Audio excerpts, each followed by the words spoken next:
5:01, and we are adult. All right. We have the roll call, please, Sue. Mr. Arcuri, Here. Mr. Bova, Mr. Brodsky. I know he's here. Yep. Mr. Core. Mr. Coyne. I got him. Here. Mr. Delia. Here. Mr. Ford. Here. Mr. Lewis. He's on, isn't he? No. Not yet. Mr. Karam. Here. He's here. Mr. Matolo. Mr. Sampson. He's here. Here. Thank you. And Ms. Cesney. Here. Thank you. We have eight so far. The draft minutes from our February 8, 2021 meeting. Is there a motion to approve? One motion. A second? Mark. Thank you. Any corrections, additions, deletions? All those in favor? Aye. Aye. Anybody opposed? Thank you. Do we have the capital committee report in our packet, Sue? Yeah, and Eric Schuler has a couple of project updates he wanted to run through real quickly prior to the next capital committee meeting, if that's okay with you. There was nothing in writing. He just was going to talk about it. Okay, you have the floor, Eric. Great, thank you very much. How is everybody today? Real quick, just wanted to run through a couple items before our next capital meeting. Our raw water main pipe bridge project, you know, that's moving into final design. Just working on easement coordination with Brookfield. But the Bleecker Street project that was awarded the last board meeting, the contractor mobilized last week. Construction is starting this week, and they will be out of that site by April 1st, which allows us to move right into the Welsh Bush tank rehab project, which was previously awarded. That construction is slated to start the week of April 12th. That tank will be offline for 2 months during the rehab project. All fire departments are aware that that tank will be down. There shouldn't be any impacts to pressures in that service zone. Obviously, if there's a significant fire event, there will be a little bit of pressure drop off just because we don't have that buffer of the tank for a couple months, but anticipating a smooth process there. The Oxford Road water main, that was brought up at the last board meeting. We are working through final design before sending to Department of Health for approval. I just wanted to note that Department of Health currently is 2 to 3 months on average behind on approvals right now, so that might impact that project timeline. We do have a project currently in with Department of Health approval for our disinfection conversion up at the water treatment plant. We're kindly requesting that they complete their review by the end of this month so we can go out to bid for April. But again, we're at the mercy of their reduced staff, so we'll see how that goes. That's all I had. Thank you. Great, thanks, Eric. Any questions for Eric? Yeah, could I ask you a question, not exactly on what you presented, but on a water main break? Sure, if I can answer, I will. Okay. Well, over the past few months, there's been a lot of water main breaks on the bottom of the hill on Henderson Street near the trucker or the commercial drive. And there was another one again, someone told me the other day, and I'm wondering what's going on Henderson Street. Is the main old, or what's happening? Well, Maybe you don't know the answer yet. I don't know the exact answer. That is one of the areas that we are looking at because there has been an increased break frequency there. There hasn't been any major pressure fluctuations. It just might be a perfect storm of age of the pipe compared with the yo-yo effect we're seeing in the ground this time of year with temperature fluctuations. There hasn't been any clear indicator as to why things are breaking. But the one thing we have started doing, we started receiving some additional remote monitoring units that are part of our skate upgrade project, and they are currently being installed at some different pressure regulating stations around our system, so it can help us with predictive failure. So we're getting more eyes on the system right now, but it's probably going to be a little while until we determine what's causing the increased breaks in that area. Is that area served off a regulator station? Okay, thank you. Not directly. Not directly, okay. We'll Anything continue else, investigating. No, that was fine. I just wanted to know the answer to that. Anybody else? Thank you, Eric. The financial report, Tim? Yes, I believe you received your monthly financial report. This first month was the worst month that we've had in probably 3 years. Revenue is down about 125,000 compared to budget. Consumption is significantly down. Cash flow is down, and that's primarily because of the outflows that we have at the first part of the month. And so we've, I know that I've received a few questions from board members, specifically Bruce, and we did some further investigations, and I believe an email went out to you today with some spreadsheets on some of our larger customers and showing the reduction in consumption. So I believe we're going to try to set up a finance committee meeting to go in further detail into some of this, what's happening, and try to figure out how better we can offset this. Mr. Chairman? Yeah. I communicated with Rocco and Jim and the staff, Jim's staff put together a really good 3-year view, which was shared with the board today.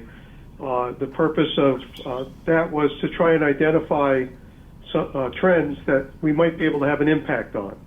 And so the numbers illustrated a number of things, one of them being that increasingly, and we've been seeing it over time, our customers are doing things that are affecting volume, which is a good thing and a bad thing. You know, maybe it's a natural thing, but it's something that has an impact on our operations.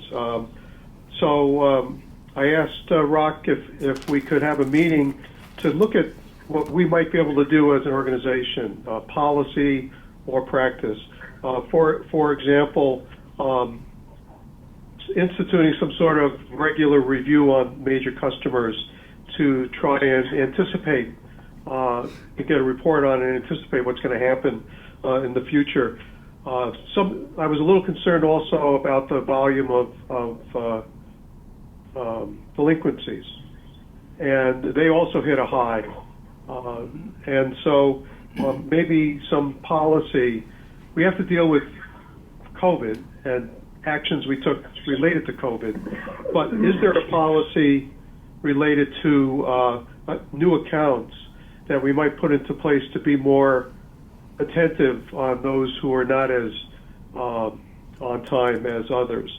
And then also, is there a way that we can now look to take some action related to seriously past due accounts?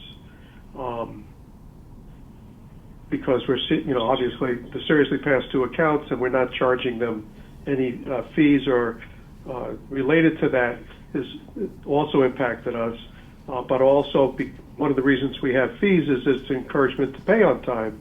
If you actually can make more money not paying your bill on time, it may benefit you, but it doesn't benefit the customer base as a whole. So those reports were the first of what might be several, I think, to try and look at our policies and practices now that we have this whole year of experience of major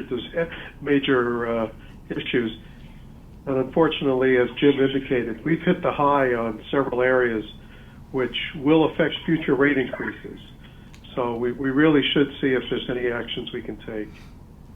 And Bruce, if I could just dovetail on that, I'm gonna be asking for our staff to get together in the middle of the week this week to take a look at some of the specifics, but also I'd like to initiate a series of calls to our top 25 customers, particularly those that have shown some cutbacks, just to try to find out what's happening, as you suggested too. You know, is it something they did that's creating a water efficiency, or was there a downturn in business that they expect to turn around on, or maybe they had a downturn in business that they don't see it turning around? So those are the kind of things I think that we should know going into the Finance Committee meeting, so that we can have a better idea of what these trends look like and whether or not individual customers can give us a heads up as to what they think their own future is going to be with us. So we'll be doing that later in the week. Excellent. Thank you. Pat, Yes. still restricted from certain collection activities by the government, right? We are. There is one large account that's been delinquent. That was a building that was going to be sold. I had been asked by the city and an attorney that was handling that to hold off on collecting on it because they were afraid it might interfere with the sale, but turned out the sale went through anyway. I mean, the sale deal fell apart anyway. I have spoken with Ken just this afternoon, as a matter of fact, to have him double check and find out if we're barred from taking action against a more commercial account. There's some things we'll have to consider before we move ahead, but I'd like to take action on it in the next 30 days. It might mean relocating some tenants if necessary, but we'll be taking a close look at that. Residential accounts right now, we're still barred from shutting them off, but commercial ones may be a different area, and I won't be asking Ken to give legal advice here in open session, but we are discussing it, and at least one of those larger ones we will be going after. And then I don't think, Jim, the numbers from last month include, we just got a pretty big payment from a commercial account that was overdue for several months, and Milgrano's been working very closely with them, and we just got a payment of, what was it, 100? It was 80. Oh, $81,000 just came in from one account. So that'll help a little bit too, and I think they'll be staying on top of it from now on. So we'll have a lot more information for Bruce and Rocco as we go into a Finance Committee meeting. Right. Yeah, part of it is, the discussion should be, yes, delinquency, so are there penalties or other things we should look at? But then there's also, they're delinquent, maybe there's a reason. Are there advantages we could provide to them that would be encouraging of payments? I mean, I think we need to look at all ways. It's not just what we have going on now. We still have a lot of delinquencies in the normal times. Mm-hmm. And I've always felt it was a much larger number than it should be. So maybe the discussion over time could look at the policies and practices. Practices at the staff level, policies at the board level, to impact a more favorable cash flow. Because we have other things that are going to impact it, like the monthly payments. Mm-hmm. Could have a negative impact. So, and the charge cards, which are starting to have a very high cost to the organization. So it's probably a very appropriate time to start a discussion and bring things to the board to look to the future. I mean, we plan our capital projects 20 years in advance. We could plan a year to advance for some of the financial things that we want to do. So. Yep. Anybody else for Jim? Yeah. Jim, I know you made a comment, excuse me. Oh, perfect time. I know you made a comment about payment into the New York State Retirement Fund. That was what you made about last year, but how much is that over and above what you normally put in for membership payment, member payment? Well, we make that payment once a year in December. Right. Yeah. Now you made a comment in this last report about last March you had to pay so much into it. I don't have it in front of me right now. I have to read it. I'm not sure. What was the payment over and above the normal retirement money that you put in for our members? What was the over and above payment? We don't put money in on a regular basis. We just get an annual bill, and that varies. It goes up and down depending on the performance of the fund and other variables. That's what I'm talking about. That's not over and above. Normally, you don't know the difference between that and what you normally put in for the personnel. Other than we do withhold customers that are required to make payment into the plan, but that's not. Maybe I'm misunderstanding. I'm saying it wrong. Is the question I'm saying was that every individual there who's a member of the New York State Retirement Fund, you pay so much in for him every year. You have a share of that. Is that correct? Yes, and that's what the bill is for December. That is what is our And liability then to over pay. and above that, over and above what you normally would put in just to pay for each member, you have to pay something because the fund didn't perform as well. no, we don't. Can I jump in for a second, Yeah. Jim? I think what he's asking is if the pension ever gets underfunded because of the interest rates or whatever, does the water authority have to kick in more than what their normal allotment is? We've had years where the payment has been as low as $400,000. We had years in the past where it was in excess of $1 million, and then it would go down again. It's gone up and down historically depending on the performance of the fund itself, but we don't make regular payments on an ongoing basis. No, I understand that. I'm just asking what the payment was last year. It was in the $600,000 to $700,000. Yeah, and it's been relatively consistent. I think it was 680 this year, and it was 680 or 690 last year. It's varied a little bit. It's been fairly stable for about 4 or 5 years going right now, but in the past, it seemed to be more volatile. And there were times where I think one year it hit like 1.1 million. And then there were other times where it was as low as $380,000 or $400,000. It seems to have stabilized over the last few years, but we don't make ongoing regular payments. We just make the one payment a year as we get billed, and it depends on No, I performance. understand that. Yeah. I Yeah. understand. Okay. Yeah. But yeah, this year's payment was roughly the same as Well- last year's payment. I mean, the market's been going up. I wonder where they invest their money if you have to pay, if everybody, I mean, you're Right. only one small operation in the state. True. Right, yeah. Yeah, I know. it's the Just a comment. three-legged stool, and you would think if one goes up, the other would go down or balance out, but it's been pretty consistent from year to year. Yeah, no, I'm just saying that, you're paying in about, $500,000, and so is every other organization in the state. Right.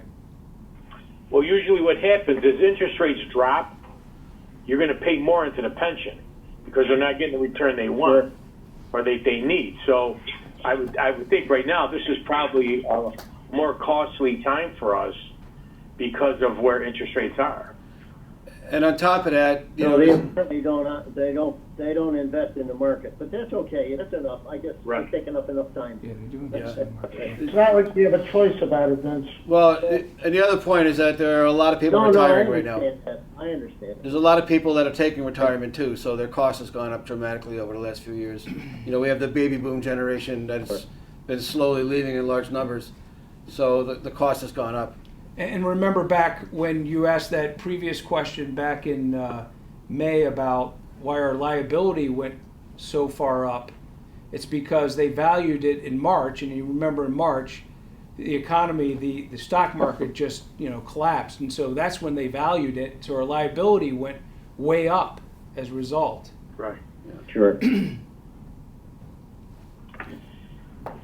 Before we, Anybody else for Jim? yeah, no, I just want to ask Sue. Is Bruce mentioned about us getting the finance committee meeting together? Sue, if you could just check everyone's schedules so we can get that on the calendar, okay? Okay, that's fine. I guess I'll call you tomorrow and see what your schedule looks like first. Okay? Great, thank you. You're welcome. Yep. Anybody else for Jim? Ellis, I just wanted to mention that we're in the middle of our audit right now for the past 2 weeks, just to alert everybody. Things are going well and it's proceeding. little longer drawn out because they're doing everything remotely. So, but we're getting towards the end. Good. Anybody else for Jim? Going once? Thanks, Jim. Pat? Yeah, I got a couple things before we get to executive session.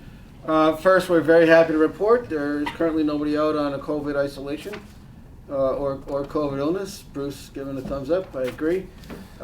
We had some excellent cooperation from Oneida County Health Department. We were able to get our workforce signed up for vaccination as essential workers. And so most of us were able to get a first shot last Sunday, a week ago from yesterday.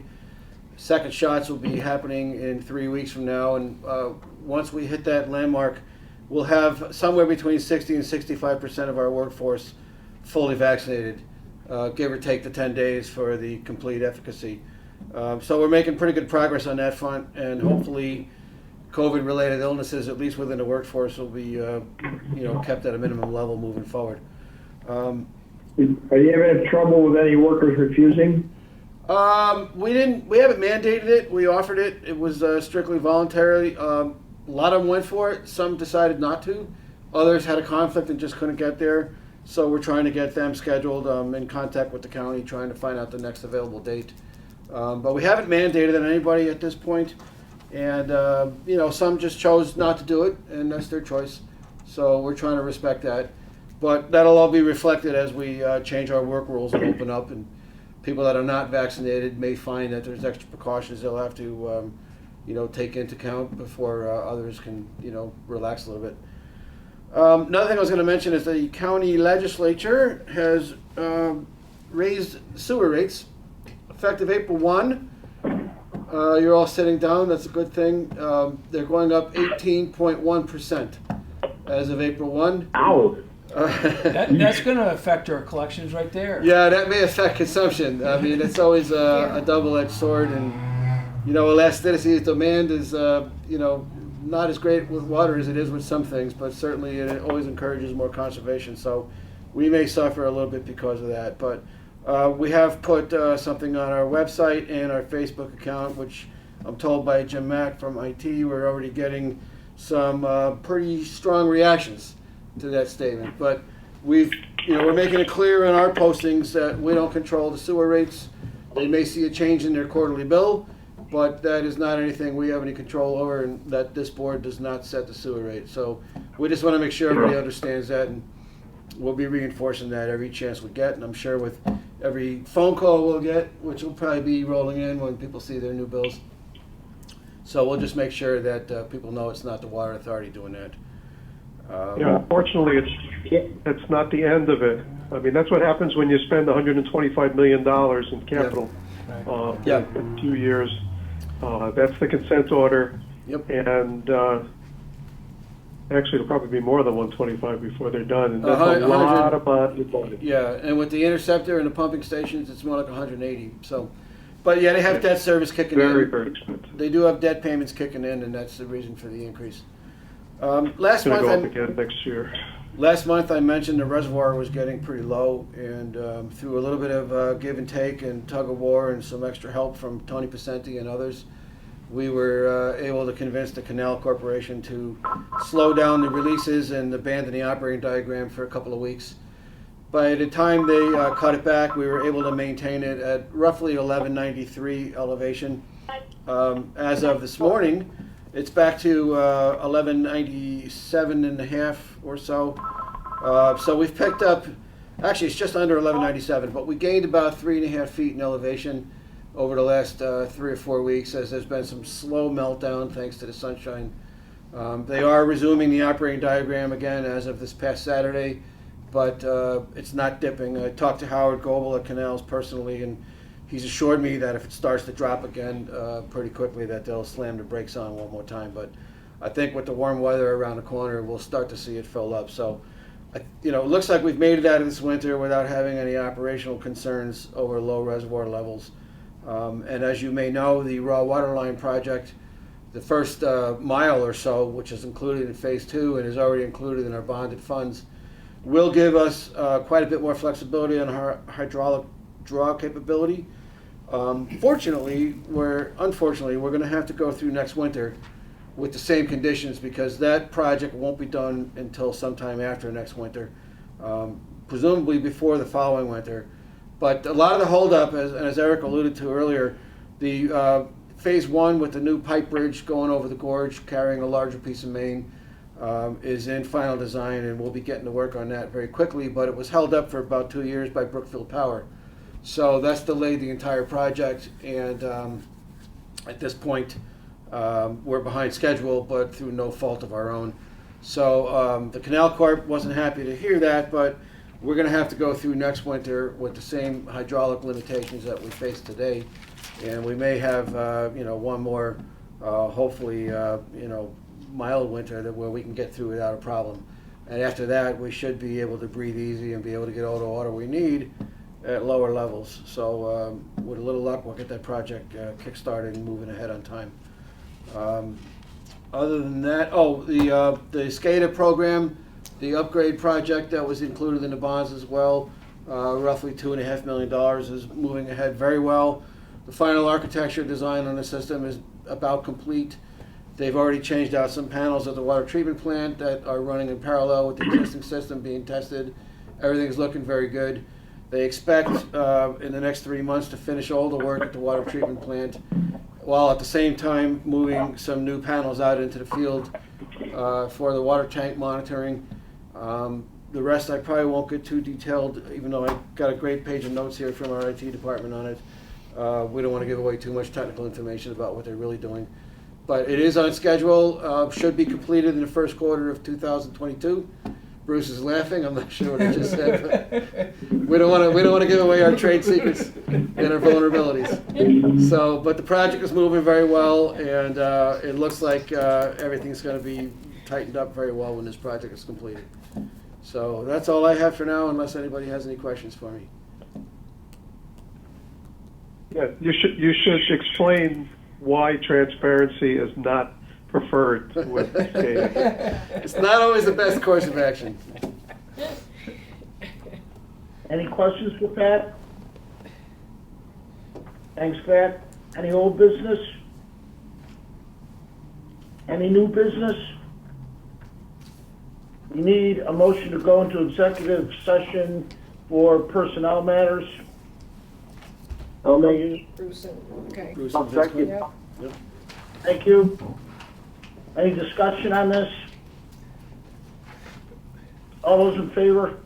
Aye. Aye. Aye.